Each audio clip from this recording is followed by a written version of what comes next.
کیا مرد ایک عورت کے اوپر حجاب اور یہ جو پردہ ہے کیا یہ ضروری ہے یا جسٹ ایک کہہ لیں کہ اچھا بننے کے لیے وہ کہہ لیں اچھا کا ایک مرتبہ ہوتا ہے کہ آپ اتنے اچھے بن جائے اتنے اچھے بن جائے، پر اگر وہ آپ اچھے نہیں بھی بنتے تو آپ برے نہیں بنتے، تو کیا یہ کون سے مرتبے پہ یہ چیز آتی ہے؟ دیکھیں بات یہ ہے کہ اس میں مرتبہ تو شاید میں نہیں کہوں گا کہ کوئی ہے، یہ ایک فرض ہے جو اللہ تعالیٰ کی طرف سے ہم پر عائد کیا گیا ہے۔ یہ ایک فرض ہے یا یہ جسٹ ایک سنت ہے؟ فرض ہے، دیکھیے جس چیز کا اللہ تعالیٰ حکم دے دیں وہ فرض ہے۔ پردے کا حکم اللہ تعالیٰ نے دیا ہے، پردے کی ساخت پہ آپ بحث کر سکتے ہیں، لیکن اس بات پہ آپ بحث نہیں کر سکتے کہ پردے کا حکم اللہ نے نہیں دیا۔ آپ قرآن اٹھائیے، قرآن پڑھیے، سورہ نساء پڑھ لیجیے، آپ کو پتہ چل جائے گا کہ پردے کا اللہ تعالیٰ نے حکم دیا ہے۔ یہاں تک کہا ہے کہ عورتیں جو ہیں، ایمان والی عورتیں ترجیح دیں، کہ ترجیح کا ورڈ میں نے اپنی طرف سے کہا، ایمان والی عورتیں گھروں میں بیٹھی رہیں۔ یہ اللہ تعالیٰ کی آیات ہیں، ان کو ہم کسی صورت جھٹلا نہیں سکتے۔ تو یہ ایک فرض ہے، یہ کرنا ہم پہ واجب ہے، اور یہ عورت کے لیے پردہ ایک الگ صورت ہے اور مرد کے لیے ایک الگ صورت ہے۔ مرد کا بھی اپنا ایک پردہ ہے، مرد کے لیے بھی احکامات ہیں، پھر مرد کے لیے نکاح کی حفاظت کے بھی احکامات ہیں۔ یہ معاملات اپنی جگہ ہیں اور یہ اللہ کی طرف سے ہیں، یہ کسی انسان نے نہیں بنائے۔ اور اگر آپ یہ جاننا چاہتے ہیں کہ یہ اللہ کی طرف سے ہیں تو میں یہاں آپ کو بجائے اس کے کہ میں آپ کو کوٹیشنز دوں، میں آپ کو دعوت دوں گا، آپ قرآن کھولیں، قرآن کھولیں اور اپنی نظروں سے پڑھیں، اپنی نگاہ سے دیکھیں، تاکہ آپ کو پتہ چلے کہ یہ میں نہیں کہہ رہا، یہ اللہ تعالیٰ کہہ رہے ہیں۔ آپ اسی کے اوپر نا ویمنس پوائنٹ آف ویو سے بات کر لیتے ہیں کہ اگر یہ اتنا ہی آسان ہے کہ جتنا آپ نے بتایا کہ یہ فرض ہے اور کرنا چاہیے، تو وومنس کیوں نہیں کرتی؟ ایک تو اس کے اوپر آپ کے پاس بھی کافی آرگومنٹ ہوں گے، بٹ میرے آرگومنٹ کے بعد اپنا آرگومنٹ بھی آپ ایڈ کریں گے لازمی۔ پر مجھے جو آرگومنٹ سننے کو ملے، کیونکہ اس ٹاپک پہ آنے سے پہلے میں نے کئی ڈسکشنز کی ہیں، تاکہ ایک بہت ہی وہ جو ہے نا ماڈرن ویمن سے بھی میں نے پوچھا ہے کہ why they don't do that, even though کہ وہ انہیں پتہ ہے کہ this is the right thing to do, but وہ پھر بھی نہیں کرتے۔ تو اس کے پیچھے ایک جو مین آرگومنٹ ہوتا ہے وہ پرسنالٹی چینج کا آرگومنٹ آ جاتا ہے۔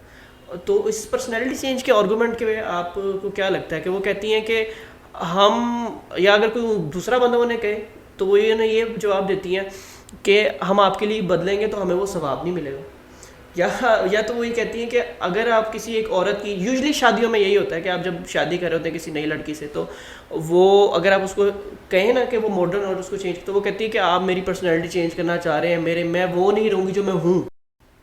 جی وہ نہیں رہوں گی جو میں ہوں، تو اللہ بھی یہی چاہتے ہیں کہ آپ وہ بنیں جو اللہ چاہتے ہیں، نہ کہ آپ وہ بنیں جو کہ آپ کا ہڈ دھرم ہے، یعنی جو آپ اپنے لیے آپ نے ایک دھرم کھڑا کر لیا ہے کہ مجھے ایسا ہونا چاہیے ویسا ہونا چاہیے، وہ نہیں، وہ جو اللہ آپ سے چاہتے ہیں۔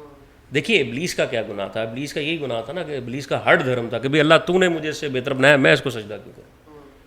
حکم تو اللہ کا تھا، بنانے والا اللہ تھا، تو کریٹر کا حکم مانے گا کہ اپنا ہڈ دھرم کھڑا کرے گا۔ تو یہی پرابلم ہے، یہی مسئلہ ہے۔ اور اس سے پہلے آپ کہہ رہے تھے کہ پتہ بھی ہوتا ہے عورتوں کو لیکن نہیں کرتی، اس کی وجہ دیکھیے، اس کو سمجھنے کی کوشش کیجئے۔ دنیا جو ہے یہ دارالفتن ہے۔ دارالفتن کا مطلب ہوتا ہے، فتن کا مطلب ہوتا ہے امتحان، ٹیسٹ۔ دارالفتن کا مطلب ہوتا ہے کہ وہ جگہ جہاں آپ کو ٹیسٹ کیا جانا ہے۔ تو اگر آپ کے اندر کانٹراسٹ نہیں ہوگا، اپوزٹ کی آپ کے اندر اٹریکشن نہیں ہوگی، تو آپ کو ٹیسٹ کیسے کیا جائے گا؟ میں آپ کو ٹیسٹ کرنا چاہتا ہوں کہ آپ پانی پئیں گے یا نہیں، اور آپ کو پیاس لگتی ہی نہیں، تو میں آپ کو کہہ دوں کہ بھائی پانی نہیں پینا، تو بعد میں گھنٹے بعد کہوں یار اس نے تو میرا حکم مانا۔ That's no test. Test is میں آپ سے کہوں کہ پانی نہیں پینا اور آپ کو پیاس لگی ہوئی ہو اور آپ پانی نہ پئیں، آپ کو اس دنیا کی اٹریکشن ہو، آپ کو شوق ہو کہ مجھے لوگ دیکھ کر پسند کریں، میں چاہا جاؤں، لوگ میری پرسنالٹی کی تعریف کریں، لوگ میرے حسن کی تعریف کریں، لوگ میری جوانی کی تعریف کریں، لوگ میرے بالوں کی تعریف کریں، لوگ میری آنکھوں کی تعریف کریں، حتیٰ کہ لوگ میرے لباس کی تعریف کریں، یہ چاہت آپ میں ہوگی اور اس چاہت کو آپ راہ اللہ چھوڑیں گے، دیٹ از دی ٹیسٹ۔ یہ آپ کے اندر جذبہ ہے کہ کہ میں چاہا جاؤں، میرے اندر، عورت کے اندر، بچے کے اندر، بوڑھے کے اندر، مرد کے اندر، ہر طرح، حتیٰ کہ جانوروں میں یار، جانور اٹریکشن فیل کرتے ہیں اس چیز میں کہ ہم پسند کیے جائیں. کتا آپ کے پاس آئے گا، آپ سے پیار کرے گا، بلی آپ کے ساتھ لگے گی، کسی پالتو جانور کو آپ دیکھ لیں وہ آپ کی طرف آئے گا. تو یہ تو ہے، زیرو میں تو یہ چیز موجود ہے کہ میں چاہا جاؤں.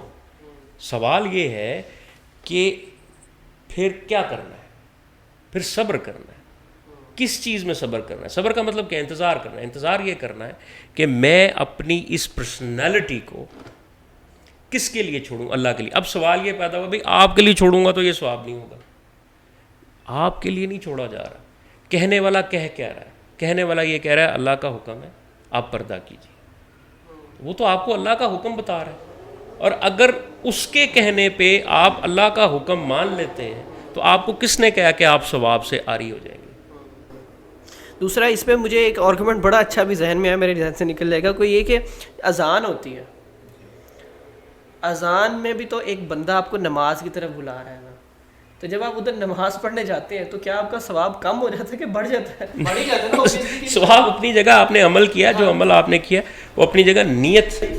ہاں نیت نہیں، وہی یہی والی بات نا کہ میں اگر کسی کے کہنے پہ حجاب کروں گا یا کروں گی تو وہ تو پھر میرا ثواب کم ہو جائے گا. لیکن اب ایک اذان، وہ کئی طریقہ دیکھ رہے ہیں نا کہ اذان بھی آپ کو نماز کی طرف بلاتی ہے. تو ایک بندہ آپ کو اچھے کام کی طرف بلا رہا ہے تو اس کے کہنے پہ اچھا کام کرنے سے مجھے نہیں لگتا کہ آپ کا ثواب جو ہے. چلے let's put it to this way کہ ہو گیا، کم ہو گیا.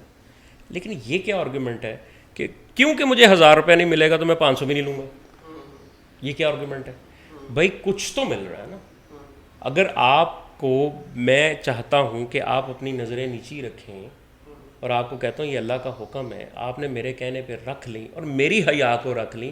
آپ نے بڑے کی حیا کی، یہ بھی اللہ کو پسند ہے، تو آپ کو اس کی وہ حیا کرنے کی، اپنے سے بڑے کی بات ماننے کا ثواب تو مل جائے گا. اور جب آپ اس طرف چل پڑیں گے تو اللہ راہیں کھولیں گے، اللہ تعالیٰ آپ کے لیے آسانیاں پیدا کریں گے.